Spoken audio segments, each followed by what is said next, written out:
empezamos a tratar de generar alguna hipótesis de trabajo en términos de las modalidades represivas, no son las que se utilizaron durante el periodo dictatorial, pero escarbando un poco en la historia, lo primero que nos abrió la cabeza fue leer las crónicas del Gatillo Alegre y las crónicas de la Picana de Rodolfo Walsh, y dijimos, es de esto que estamos hablando. Acá está explicado, los antecedentes los pone la policía, el perro también, la descripción que hace de las circunstancias en que chilenos pobres carteristas y travestis se deprimen en la comisaría y de repente se ahorcan, la descripción de los casos que él llamaba de gatillo alegre, no estaba tan popularizada en esos años, estamos hablando de fines de los 50, principios de los 60, la expresión gatillo fácil, pero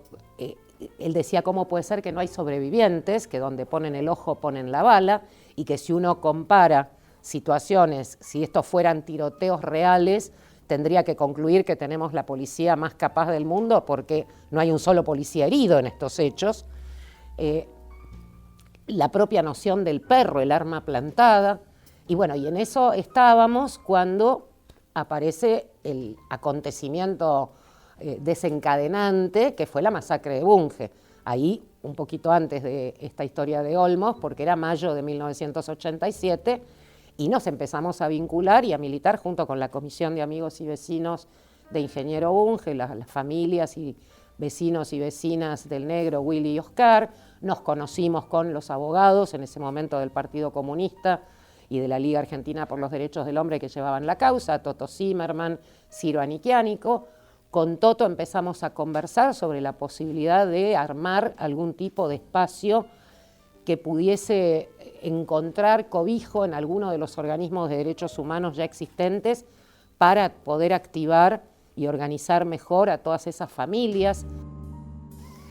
La expresión gatillo fácil existe hace, te diría, más de un siglo en el mundo. De hecho, en Francia se dice gâchette facile, pero en inglés es trigger happy. Y entonces, como aquí se suele leer más en inglés que en francés, o llegan más textos en inglés que en francés, quienes hablaban de gatillo fácil en el siglo XX utilizaban, como Rodolfo Walsh, la expresión gatillo alegre. Pero por el otro lado empezó a ser más gráfica, más simple para explicar de lo que estábamos hablando, el gatillo fácil, que sí se populariza, aparece por primera vez en letras de molde, como se decía antes, en los diarios a partir de la masacre de Bunge en 1987. Lo que hace este decreto, por un lado, es reemplazar toda la ley orgánica. Y lo cierto es que la Policía Federal, como la conocimos hasta antes de ayer, no existe más. Ahora existe otra cosa, porque desde la propia definición en el primer artículo, lo que dice la resolución firmada por Bullrich, que integra el decreto, es que en lugar de ser la fuerza, como se definía antes, con el principal objetivo de proteger personas y bienes de particulares en ámbitos federales del gobierno nacional o personas y bienes pertenecientes al gobierno nacional, funcionarios, empleados, bienes públicos, que era su definición oficial, ahora es definida como la fuerza garante de la seguridad nacional. Hablar de policía y de seguridad nacional en una misma oración, en la República Argentina en particular,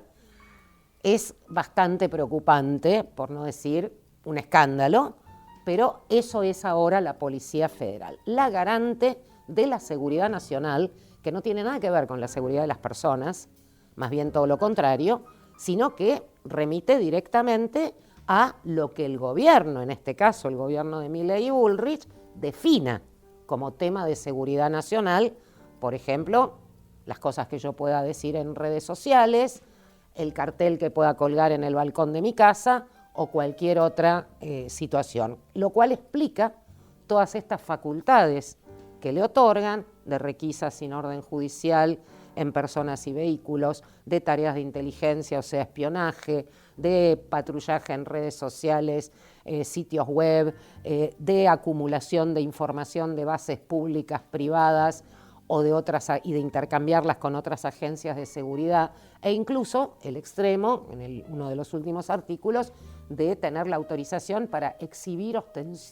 ostensiblemente el arma. Exhibir ostensiblemente el arma, esto es textual. Y por supuesto de intervenir en forma espontánea, usa la palabra espontánea la resolución, a mero requerimiento del Ministerio de Seguridad, aunque no haya orden judicial, por ejemplo, para desalojar una plaza donde está haciéndose una actividad. Y llegamos a 2023. Y en 2023, a partir de la actual gestión, ya ni siquiera estamos frente a un estado de excepción no declarado. Ahora te lo declaran, te lo firman, te lo legislan, y por eso decimos que esto es un verdadero cambio de régimen, donde las garantías, los derechos y las libertades democráticas están en trance de desaparición total.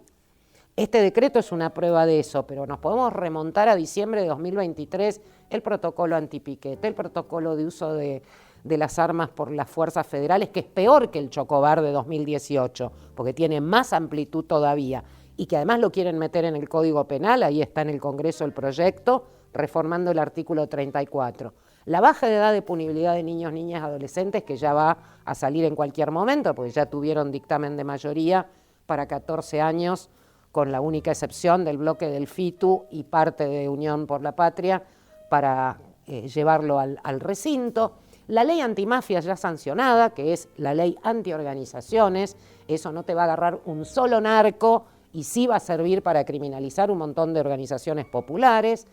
Y sigue la lista, y por supuesto entra en el mismo paquete el DNU 70, la ley bases, la destrucción de derechos laborales, sociales, tercera edad, niñez, disidencias y diversidades, mujeres, y todo lo que se te ocurra, cultura, universidades, vivienda. Se enteraron el viernes pasado lo que hizo Patricia Bullrich. Damnificados fueron a protestar ahí en un barrio construido dentro del Procrear, donde ya tenían adjudicadas las viviendas, se las sacaron a ellos y se las regalaron a los policías federales. O sea, ¿cuándo vimos pasar semejantes cosas en un modelo democrático? Entonces, es un verdadero cambio de régimen, cualquier otra definición nos queda chica.